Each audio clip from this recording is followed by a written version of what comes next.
Il est possible qu'à première vue, il vous paraisse facile de reconnaître une relation de couple toxique. En réalité ça ne l'est pas, et nous avons tous connu une relation de ce genre. Parfois, l'amour ne suffit pas, ou ceux qui disent nous aimer, nous aiment de la pire manière possible, et cela est encore plus dangereux.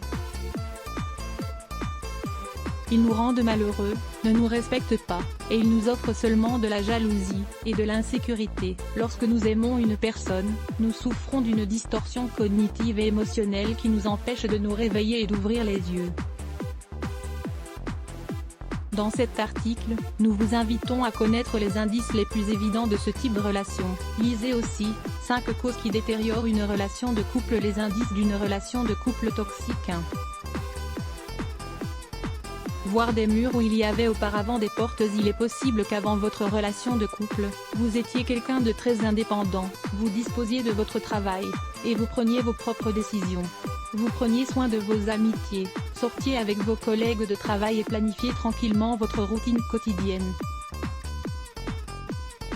Mais, depuis, cette relation de couple vous a plongé dans ces réalités, vous ne pouvez plus décider de ce que vous voulez faire, sans avoir l'accord préalable de votre partenaire. Lorsque vous lui dites que vous allez faire quelque chose de précis, comme un dîner de travail, ou une sortie shopping avec un proche, il est habituel qu'il vous l'interdise. Votre vie, du soir au matin, est faite de contraintes. Le fait de vivre au cœur d'une relation de couple toxique vous oblige à faire attention à votre style vestimentaire, par exemple, car il peut gêner votre conjoint. Vous commencez à mettre des limites aux choses qui étaient normales pour vous avant, le maquillage, l'utilisation privée de votre téléphone portable, les retours à la maison un peu plus tard que prévu, etc. Vous commencez à voir des limites claires s'imposer sur vos perspectives d'avenir. Votre partenaire n'a pas forcément envie que vous progressiez professionnellement.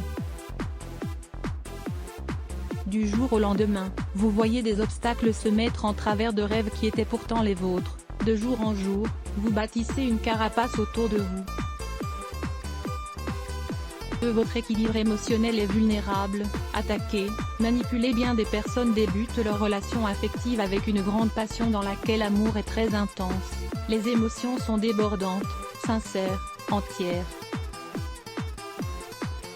Il est normal de tout offrir à la personne que nous aimons, mais, rappelez-vous, il est nécessaire d'aimer avec équilibre, en faisant toujours attention à son estime de soi. Une relation de couple toxique est toujours fondée sur la manipulation émotionnelle. Et celle-ci s'exerce de manière très subtile, et totalement destructrice. Les personnes toxiques recherchent toujours leur propre intérêt. Gardez à l'esprit que toute personne manipulatrice présente une personnalité instable, et une estime personnelle très faible. Cette insécurité génère un manque de confiance, un besoin de contrôle sur le partenaire. Cette personne a peur d'être abandonnée, craint qu'on lui vole la personne qu'elle aime, et cela dérive en une vigilance continue, en des scènes de jalousie, etc.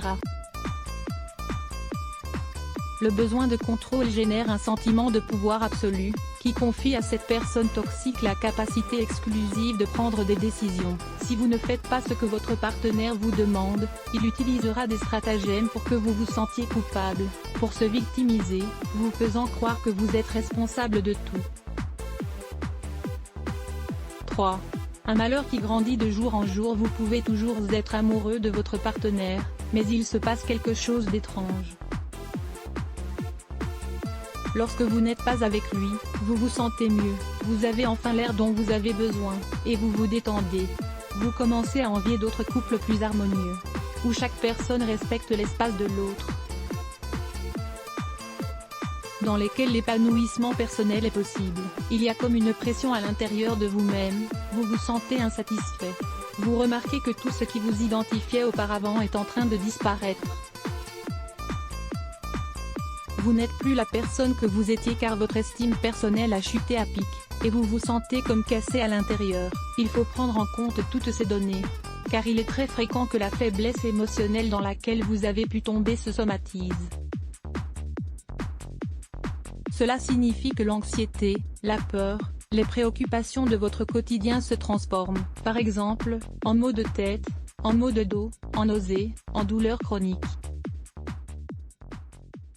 Bien des personnes se rendent alors chez le médecin mais ne reçoivent pas un diagnostic approprié. Votre médecin pourra vous dire que vous souffrez de migraine, alors qu'en réalité vous êtes tombé dans une dépression générée par votre malheur. Comment sortir d'une relation de couple toxique? Cela peut paraître étrange mais, les données statistiques confirment qu'une relation de couple toxique peut durer de nombreuses années. Lisez aussi cet article, quand devriez-vous suivre une thérapie de couple? Comment cela est-il possible? Principalement à cause de facteurs suivants, les femmes ont souvent peur des possibles conséquences d'une rupture dans le couple. Elles ont peur pour leurs enfants, ou que leur conjoint leur fasse du mal. Certaines personnes ont également du mal à se concevoir célibataires.